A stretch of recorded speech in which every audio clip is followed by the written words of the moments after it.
Hi everyone. Today I'm going over turkesterone. What it is, does it works, and what is happening with it in the last few days. Everybody has always looked for the magic supplements or compound. The magic substance which is actually going to have a tangible improvement on your ability to build muscle without having overly negative side effects, and turkesterone seems to fit inside this category. But what is turkesterone? Before answering this question, I first need to set a kind of stage, like a spectrum, of all anabolic substances, supplements, compounds, drugs. In a few words, everything you can take that allows you to improve your performance in the gym, in terms of strength. So this spectrum starts from substances that have not a little effect, like tribulus, which is a nerve that is supposed to boost your testosterone, while actually it's perhaps only good for seasoning your dishes. Then moving on, we got those supplements that actually have a decent performance-enhancing effect and are natural, like creatine. Then moving forward, we are getting to those compounds that makes you no longer natural, but carries a lot of muscle-building potential. Here we find testosterone.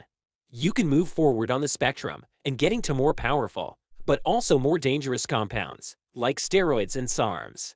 Moving along this spectrum of substances, you will find three main factors which are changing as you move forward.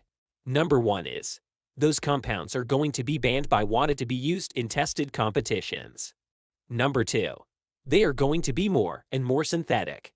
Now, this one's a little bit subjective, but essentially what I'm trying to tell you is the more you move forward on this spectrum, the less those compounds are going to be natural. Those are substances that are nowhere to be found in our body, in food or in nature. Those substances are made in labs. A reason why testosterone doesn't immediately fit into this category is due to the fact that testosterone is naturally produced in our body, although the one used by bodybuilders is synthesized, so it's a synthetic hormone. After this introduction, now it's time to understand where turkesterone fits into this spectrum. Turkesterone actually has been around for quite some time. In fact, Russians seem to have been using it for decades. But not until a few years ago it has become more and more popular, and now many companies are now selling it. So turkesterone, it's part of class of compounds known as ectosteroids. Steroids can be divided into three categories. First, you have those found in vertebrates, where you find testosterone, estrogen, and many other hormones. Then you have plants which use something called steroids, and finally you have ectosteroids, which are found in insects. But don't panic. Actually, ectosteroids are also found in humans, due to the food we eat, like mushrooms, quinoa, spinach, and asparagus. However, the concentration of ectosteroids in our body is really low.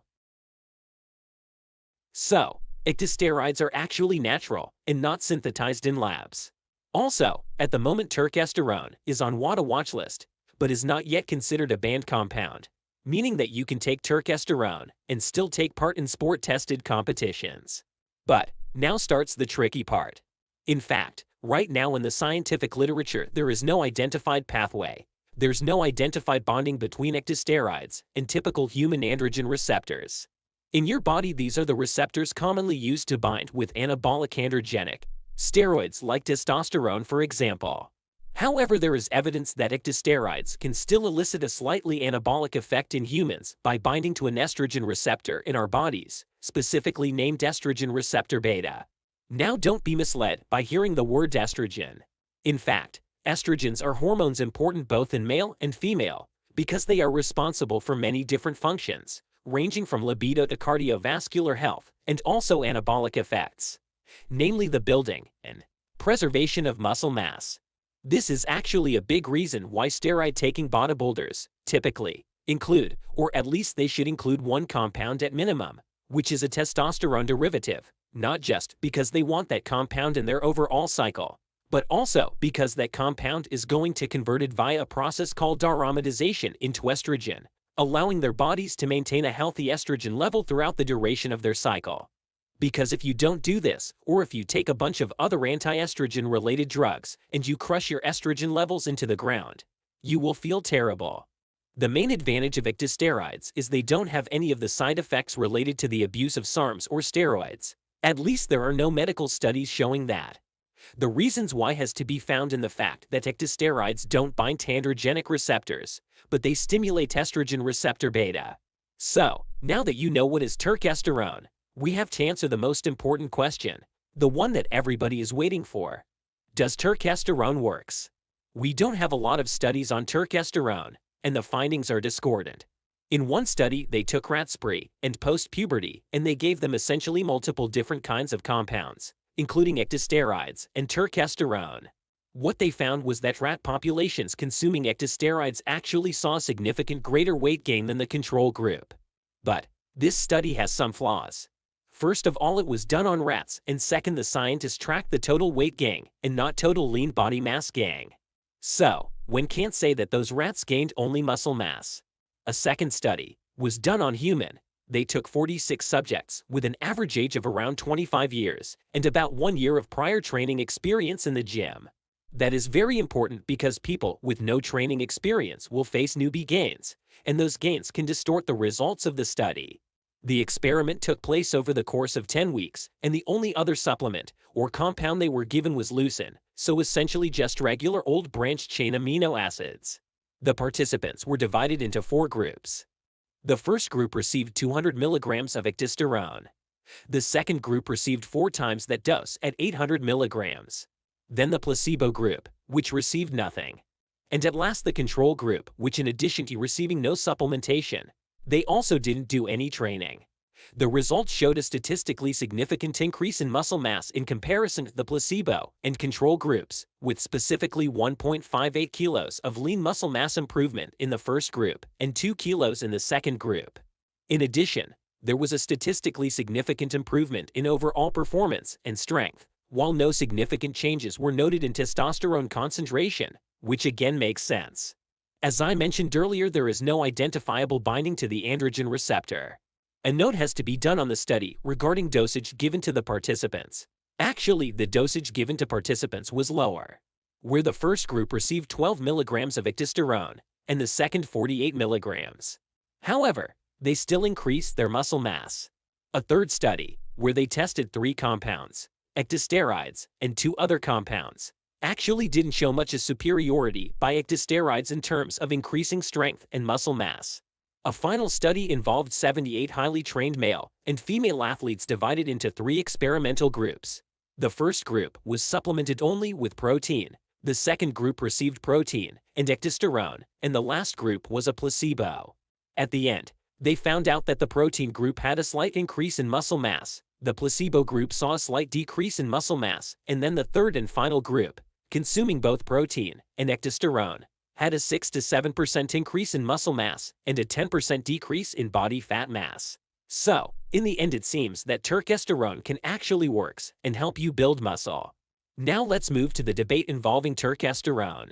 In fact, on Reddit someone posted a lab test where was showed the Turk Builder, the supplement sold by Greg Doucette Company, did not contain turkesterone, as it was stated on label. So, Greg Doucette decided to reach out to some laboratories to analyze what it was really contained into his Turk Builder. Today, an update on Turk Builder. As you know, we've been doing extensive research, going through all the trials and tribulations, trying to figure out exactly what's going on, and I said I would be totally 100% transparent. Some results came out, and he shared them. So there were some good news and some bad news. The good news is that the Ajuga turkestanico extract, to make it simple, the turkesterone, which is labeled at 10%, is actually over 20%, which more than double what the label claims. However, there was a bad news. In fact, the testing were conducted using more specific analysis, beyond the FDA's standards, which are not required in the fitness industry. They discovered that what's actually in the product isn't in fact turkesterone, at least not in large quantities, only in trace amounts. But seemed like the reason why Turk Builder works was not because of turkesterone itself, but due to the presence of 20-hydroxyextisone, also known as 20E, and other ectosteroid. So, it seems like turkesterone it's not the ectosteroids responsible for muscle growth. So, in my opinion, I liked what Greg Doucette did. In fact, he was transparent with his customers because he tested the product and shared the truth with his clients. And since the FDA's standards doesn't require those more complex tests, I don't think there was no reason that Greg Doucette and the manufactured company, who actually produced the Turk Builder, could be held responsible or blamed for lack of transparency. But this proved one thing, that there is not enough scientific literature on steroids yet, only anecdotal experiences from people who used them. However, a lot of users have reported improvements in performances. In conclusion, I think that steroids works. Maybe turkesterone is not as effective as it was originally thought to be. But more important, steroids don't seem to have side effects like Sarms or steroids, so they seem to be safe to use. But we still don't know how they truly works and how they stimulate muscle growth, and so more research on them must be done. Hope you like the video. Don't forget to subscribe, comment, like it, and share it with your friends. See you on the next one.